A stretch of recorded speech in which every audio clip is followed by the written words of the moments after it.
शर्मा ने एलजी मनोज सिन्हा को पत्र लिखा है। नायब तहसीलदार भर्ती मामले में लिखा है पत्र। भर्ती में उर्दू अनिवार्यता पर चिंता जताई है। नायब तहसीलदार भर्ती में बदलाव की मांग की है। जी हां, आपको बता दें कि जम्मू कश्मीर में नेता प्रतिपक्ष सुनील शर्मा ने एलजी मनोज सिन्हा को पत्र लिखा है। नायब तहसीलदार भर्ती मामले में पत्र लिखा है और भर्ती में उर्दू भाषा की लाजमियत पर उन्होंने चिंता जताई है।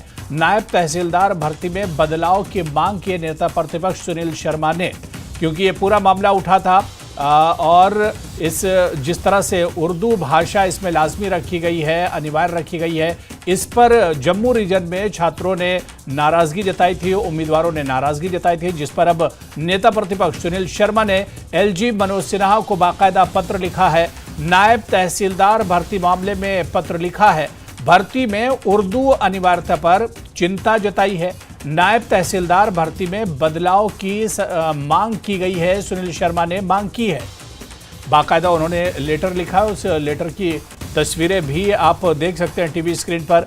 नेता प्रतिपक्ष एलजी मनोज सिन्हा को ये लेटर लिखा है। नायब तहसीलदार मामले में, भर्ती मामले में ये पत्र लिखा गया है और भर्ती में उर्दू अनिवार्यता पर चिंता जताई है और इसकी मांग की है।